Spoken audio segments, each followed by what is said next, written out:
사람 몸을 입으신 예수 그리스도 성육신 하신 말씀이십니다. 또 예배 때마다 전달되는 메시지, 선포되는 말씀입니다. 그리고 66권 성경에 써있는 기록된 하나님의 말씀, 이 삼중적인 의미의 하나님의 말씀이 늘 여러분의 삶에 큰 복이 되기를 축복합니다. 기록된 말씀, 성육신 하신 말씀에 근거해서 전달되는 오늘이 선포되는 말씀을 통해서 하나님이 여러분에게 복을 주시는 것을 믿습니다. 오늘은 우리 교회 설립 53주년 기념, 또 말씀 성전 봉헌 7주년 기념하며 하나님 앞에 감사로 예배를 드립니다. 이런 질문을 던져보는 게 참 적절할 것입니다. 교회는 왜 존재하나요? 삼일체 하나님께서 세상에 교회를 세우신 까닭, 그 목적이 무엇인가요? 우리 교회의 탄생과 말씀 성전 건립을 기념하고 감사하는 주일에 우리 모두가 교회의 본질에 대한 진리의 가르침을 다시 한번 깨닫고 또 깨달을 뿐 아니라 그 가르침에 순종하는 그런 축복이 있기를 바랍니다. 구약성경 민수기 13장 14장에 가나안 땅을 정탐한 이스라엘 사람들 이야기가 나옵니다. 이들은 하나님의 표적을 통해 애굽으로부터 탈출한 사람들이었습니다. 하나님께서 그들에게 젖과 꿀이 흐르는 곧 가나안 땅을 약속하셨죠. 이스라엘 백성을 애굽에서 이끌고 나온 모세는 시내산에서 하나님과 백성을 대표해서 계약을 맺고 그리고 이제 행진을 해서 드디어 가나안 땅으로 진입하려 합니다. 가나안 땅은 위아래로 길쭉하게 생겼는데 그 남쪽 부분에서 이제 진입하기 전에 모세는 미리 정탐꾼을 보내 사전 조사를 합니다. 가나안 땅의 남쪽 성경 지명으로 가데스 바네아, 그리고 오늘날 지명으로 아이넬 바이벤이라고 추측되는 바로 그곳에서 정탐꾼들은 40일 동안의 정찰 결과를 백성들 앞에서 보고합니다. 민수기 13장 27절부터 29절에 그 보고의 요지가 나와요. 그거는 두 가지예요. 우선 첫째로 그 땅은 하나님께서 약속하신 대로 축복의 땅이다 하는 것입니다. 정탐꾼들은 자신들의 눈으로 이 사실을 직접 확인했습니다. 그래서 13장 27절의 기록이 이렇습니다. 모세에게 말하여 이르되 당신이 우리를 보낸 땅에 간즉 과연 그 땅에 젖과 꿀이 흐르는데 이것은 그 땅의 과일이니이다. 말하자면 그들은 보고를 하면서 물증까지 제시하고 있는 거지요. 에스겔 골짜기에서 벤 포도 한 송이, 너무 커서 막대기에 꿰어 둘이 메고 온 그 포도송이, 그리고 석류 무화과를 보여주었습니다. 그런데 문제는 이렇게 물증까지 제시하며 보고된 사실보고, 사실보도, 그 다음에 이어지는 해석입니다.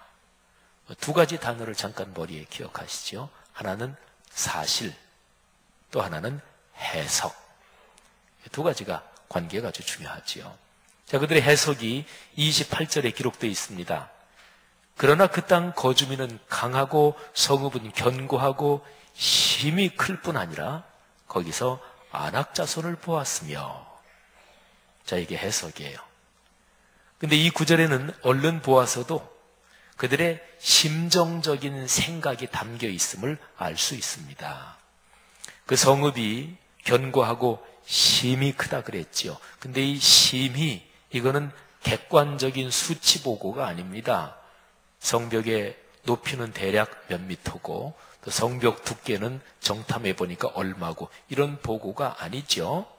이거는 그저 측량이 불가능한 심정을 표현한 그런 단어인데, 그런데 이게 절망적이고 부정적인 것입니다. 자신들의 절망적인 심정을 더욱 강화하기라도 하려는 것처럼 부정에 부정을 더하는 표현까지 씁니다. 그러니까 성읍 견고하고 힘이 큰데 그것만이 아니고 더 절망적인 것이, 더 나쁜 소식이 또 있다. 이런 식으로 지금 보고가 되고 있어요. 다른 말로 하면 설상가상, 엎친데 덮친 격, 이런 거죠. 그게 뭐냐면 종족적으로 체구가 큰 안악 자손까지 그 땅에 있다, 이런 것입니다. 자, 사실은 젖과 꿀이 흐르는 땅 맞다. 근데 해석은 절망적이고 부정적입니다.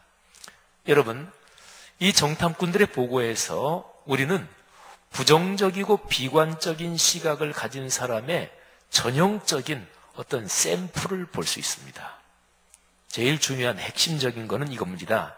자기 비하, 자기 경멸, 자기 학대. 이게 이제 핵심이에요. 그리고 이러한 것이 밖으로 나타날 때는 다른 사람들을 대해서 공격적인 태도로 나타나기도 합니다. 용기가 없는 자기 모습을 감추려는 거고, 또 부정적으로 평가하는, 불평불만하는 자기 판단을 합리화하려는 거지요. 정탐꾼 중에 하나였던 갈렙이 이런 비관적인 보고를 수정하려고 합니다. 그랬더니 그 부정적으로 보고한 10명이 한층 더 부정적으로 됩니다.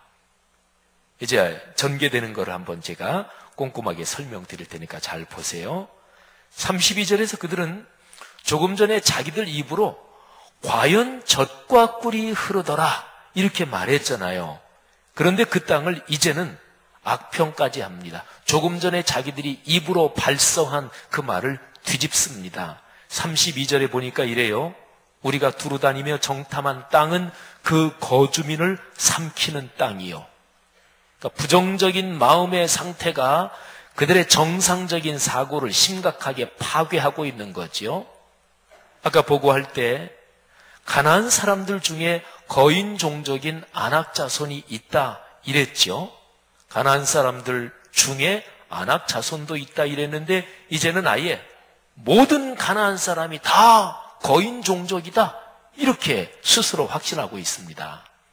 또 잠깐 성경 구절 인용하면 거기서 본 모든 백성은 신장이 장대한 자들이며, 여기서 그치지 않습니다. 그들은 한 걸음 더 나갑니다. 비관적인 자기 확신이 강해지자 이제는 자신들을 희망이 없는 자로 확정짓고 단정짓습니다. 이들이 자신들을 묘사하는 데 사용한 표현이 메뚜기였습니다. 33절 들어보셔요. 거기서 네피림 후손인 아낙 자손의 거인들을 보았나니 우리는 스스로 보기에도 메뚜기 같으니 그들이 보기에도 그와 같았을 것이니라. 자, 민수기 이제 14장으로 넘어가요. 14장에 가면 비관적인 정신의 병은 한층 심각해져서 이제는 집단적인 자기 학대, 집단적인 자기 절망의 모습으로 나타납니다. 끔찍한 현상이지요. 불평, 불만, 원망, 비관은 전염병과 같습니다. 이 병은 주변 사람들을 전염시킵니다. 이제는 이스라엘 백성 전체가 절망하며 비관합니다. 14장 1절을 보십시오. 온 회중이 소리를 높여 부르짖으며 백성이 밤새도록 통곡하였더라. 자기 비관과 자기 연민에 빠진 사람들이 통곡합니다. 온 이스라엘 백성은 집단으로 초상이 난 것처럼 울어댔습니다. 여러분, 언어는 말이지요. 사람의 말, 발성하는 언어, 이거는 생각과 행동을 지배합니다. 이들의 통곡을 기록하고 있는 구절에 바로 이어지는 2절을 보니까 이스라엘 사람들은 자신들이 애굽에서 죽었으면 좋았을 걸, 광야에서 죽었으면 좋았을 걸, 이렇게 자신이 살아있는 것을 한탄하고 있습니다. 우리는 메뚜기다. 저들은 강하다. 이렇게 말하고 언급하는 이 언어가 말이지요. 자신들의 생각에 더 부정적으로 영향을 끼치고 있는 거예요. 언어가 현재의 생존, 지금 살아있는 이 상황을 부정하는 생각을 낳고 있는 거죠. 부정적이며 비관적인 시각이 급기야는 말이죠. 하나님이 선물로 주신 고귀한 생명, 그 존재까지 부담스러워하며 저주하게 만드는 거죠. 그러면서 죽음을 갈망하는 병적인 상황에 빠집니다. 여러분, 죽음에 대한 갈망 또는 죽음 예찬, 여기에 대해서 잠시 생각해 보세요. 악령의 세력이 인간을 지배하여 그 지배가 최고도로 달할 때, 그때 나타나는 현상 중에 하나가 죽음을 숭배하는 거예요. 죽음을 예찬하는 거예요. 성경의 가르침에서 죽음은 정복돼야 할 대상입니다. 결코 예찬의 대상이 아닙니다. 고린도전서 15장 55절부터 57절에 보면 사도 바울이 거룩한 영에 충만해서 예수 그리스도께서 죽음의 세력을 꺾으셨다는 사실을 선언합니다. 제가 한번 읽습니다. 사망아, 너의 이기는 것이 어디 있느냐? 사망아, 너의 쏘는 것이 어디 있느냐? 우리 주 예수 그리스도로 말미암아 우리에게 이김을 주시는 하나님께 감사하노니, 그러므로 내 사랑하는 형제들아, 견실하며 흔들리지 말고 항상 주의 일에 더욱 힘쓰는 자들이 되라. 이는 너희 수고가 주 안에서 헛되지 않은 줄 알미라. 아멘. 이 말씀이 오늘 우리에게 주시는 축복의 말씀인 줄로 믿습니다. 자, 그런데요, 이스라엘 백성들이 비관적이고 부정적인 상황이 점점 깊이 빠져들어가는데 죽음 예찬, 죽음 숭배, 죽었으면 좋았을 걸, 여기서 끝나지 않아요. 더 비참해집니다. 뭐가 죽음 예찬보다 더 비참해질까? 어떤 면에서는요, 죽음이라는 거는요, 비관적이고 부정적인 삐뚤어진 자아 또는 그런 상황에서부터 탈출하는 걸 수도 있어요. 삶을 비관하며 죽음, 말하자면 자살이라는 잘못된 방식을 택하는 사람들의 심리가 바로 그거지요. 죽음을 통해서 이 비참한 삶에서 벗어난다, 이거지요. 옳은 건 아니지만, 그러나 하나님께서 주신 자유를 포기하고 죽지도 못하고 노예 상태로 비관적인 삶을 지속하고 아예 선택사항에서 노예로 사는 것을 나는 선택하겠다, 이거는 죽음보다 더 비참한 거죠. 하나님께서 선물하신 자유의 삶이 철저하게 짓밟히는 것입니다. 사탄의 권세에 매여 학대를 받으면서 병적인 쾌감을 느끼는 거예요. 고칠 수 없을 정도로 심하게 비뚤어진 삶을 살아가는 거죠. 14장, 민수기 14장 3절 4절에 이 부정과 비관에 계속 빠져들어가는 사람들이 어떻게 말하고 또 행동하려는가 한번 보세요. 어찌하여 여호와가 우리를 그 땅으로 인도하여 칼에 쓰러지게 하려 하는가? 우리 처자가 사로잡히리니 애굽으로 돌아가는 것이 낫지 아니하랴. 이에 서로 말하되 우리가 한 지휘관을 세우고 애굽으로 돌아가자. 자신들이 노예로 학대받았던 곳, 자신들의 자녀 출산한 남자아이는 모두 죽임을 당했던 곳, 그 노예의 현장으로 돌아가자는 말이에요.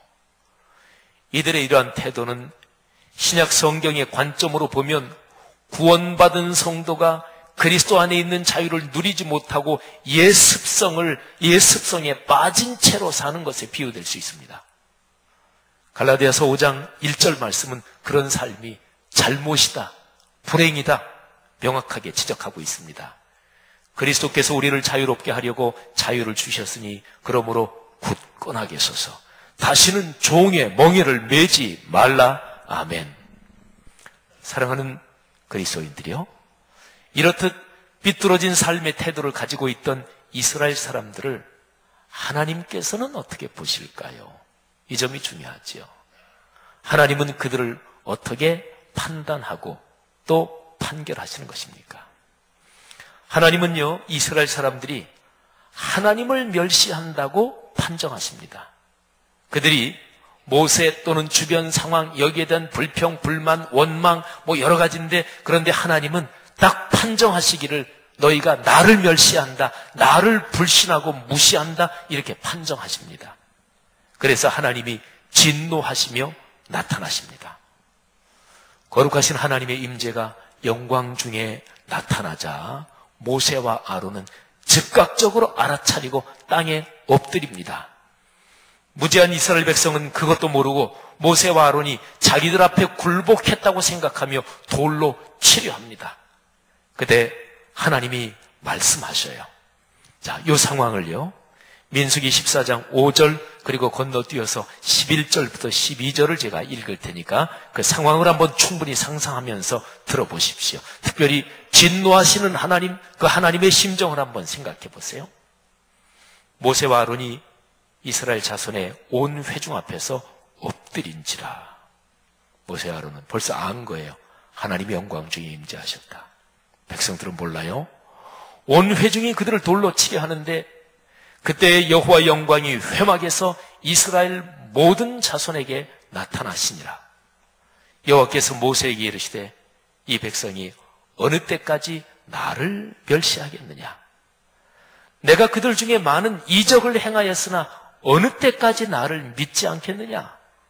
내가 전염병으로 그들을 쳐서 멸하고 네게, 모세에게 하시는 말씀이에요. 모세 너에게 그들보다 크고 강한 나라를 이루게 하리라. 아멘. 여러분, 그렇습니다.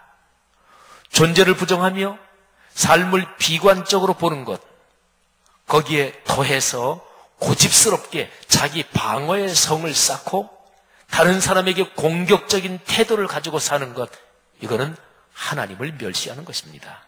불신앙이죠. 하나님께서 그리스도 안에서 삶을 긍정하며 남을 사랑하고 격려하며 포용하며 살려고 하신 거잖아요. 하나님이 주신 삶은 이런 단어들을 통해서 잘 설명할 수 있습니다. 용기, 희망, 사랑, 지혜, 겸손, 감사, 이런 것들이죠. 이게 바로 하나님이 그리스도인들에게 주신 은혜입니다. 하나님이 주시지 않은 것, 악한 영의 세력, 마귀 사탄이 우리를 끌고 가려는 그런 방향은 어떤 것일까요? 그 방향을 표현하는 단어들을 한번 열거해 보겠습니다. 두려움, 절망, 미움, 미련함, 교만, 불평, 이런 것들이 바로 악한 영이 주는 저주입니다. 사랑하는 성도들이요, 오늘날 그리스도인들이 가지고 있는 가장 커다란 문제는 사실은 하나입니다. 하나님을 신뢰하지 못하는 것, 그래서 하나님의 말씀인 성경을 믿지 않는 것입니다. 하나님의 말씀보다 현실의 상황을 더 신뢰하는 거예요. 하나님의 말씀은 긍정을 말하는데 우리는 하나님의 말씀, 하나님의 능력보다 현실이 더 세게 보이고 그게 더 크게 보이면서 하나님이 긍정을 말하는 것을 듣지 않고 부정적인 생각을 갖는 거지요. 성경에서 가르치는 기쁨 대신 귀신이 유혹하는 달콤한 슬픔을 받아들입니다. 하나님과 이웃에 대한 감사 대신 삶의 이런저런 상황에 대한 불평, 불만을 쏟아냅니다. 감사와 기쁨을 불러일으키는 찬양 대신 거짓말, 독설을 동반한 험담을 내뱉습니다. 남을 세워주고 격려하기보다는 남을 깎아내리고 비난하기를 더 좋아합니다. 십자가의 사랑보다는 예수님을 십자가에 못 박으라고 외친 사람들의 미움을 따라갑니다. 이러면서 우리 삶은 행복에서 점점 더 멀어지고 비루하고 불행한 구렁텅이로 빠져 들어가는 거죠. 성도들이요, 오늘날의 그리스도인들은 복음을 땅끝까지 증언하라는 주님의 명령 앞에서 두 가지를 증언해야 하는 숙제를 갖고 있습니다. 오늘 설교의 제목이 교회와 두 가지 증언인 것을 잠깐 머리에 떠오르시고 바로 그 두 가지 증언입니다. 자, 그리스도인이 가지고 있는 숙제 두 가지 증언은 무엇입니까? 첫째는 자신에게 복음을 증언하는 거예요. 말로만 그리스도인이 아니라 성경에서 가르치는 사랑과 평화를 따르며 그렇게 내가 먼저 살아야 한다는 숙제입니다.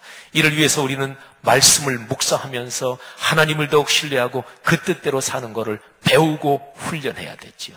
구체적인 우리 생활 현장에서 살아서 역사하시는 하나님의 손길을 체험해야 합니다. 그러시기를 바랍니다. 그런 복을 누리시기를 축복합니다. 그리고 나서야 비로소 우리는 두 번째 증언의 숙제를 해낼 수 있습니다. 아직까지 예수 그리스도를 알지 못하는 사람들에게 예수 그리스도를 소개하고 그들이 예수 그리스도를 영접하여 하나님의 자녀가 되게 하는 과제, 그들이 우리와 함께 사랑과 평화를 위해 살게 하는 이 두 번째 증언입니다. 그런데요, 이 과제가 우리 힘으로는 안 돼요. 이건 악한 영이 공격하기 때문에 그런데, 그래서 그리스도인이 기도해야 하는 거죠. 그리스도인이 기도의 능력을 체험하지 않는 한 그리스도를 제대로 증언할 수 없습니다.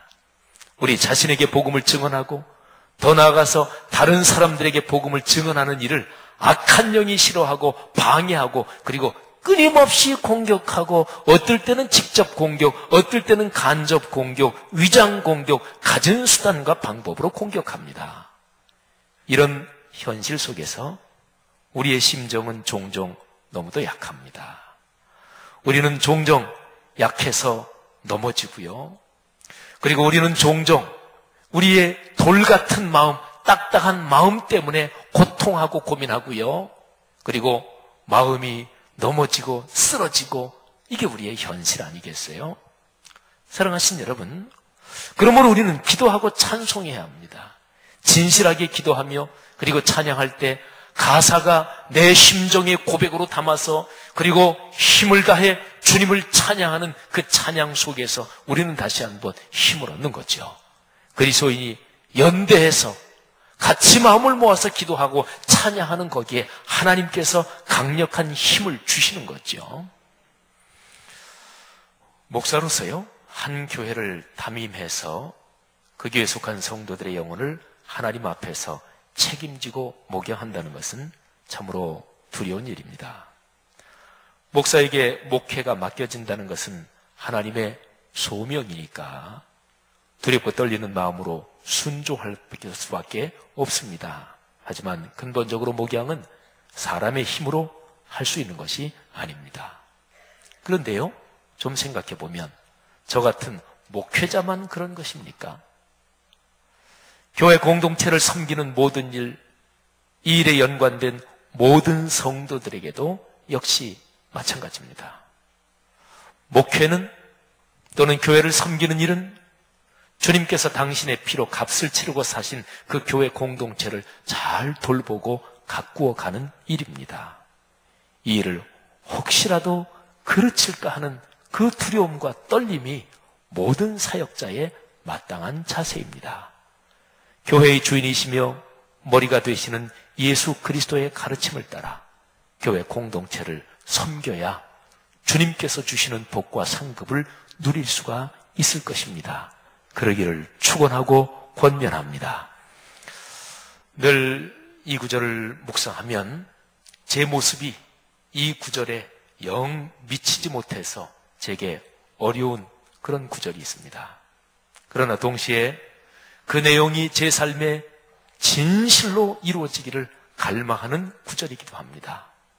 그리고 이 구절은 저만이 아니고 말씀삼 공동체를 섬기는 우리 모두, 그리고 교회의 구성원이고 하나님의 자녀인 모든 그리스도인이 마음에 깊이 새기고 순종해야 될 말씀이기도 합니다. 두 가지 증언이라는 제목의 설교를 마치면서 이 구절이 여러분과 저의 숙제 또는 우리의 갈망이 되기를 바라며 이 구절을 봉독하겠습니다. 사도행전 20장 24절입니다. 내가 달려갈 길과 주 예수께 받은 사명, 곧 하나님의 은혜의 복음을 증언하는 일을 마치려 하면은 나의 생명조차 조금도 귀한 것으로 여기지 아니하노라. 아멘. 기도하겠습니다.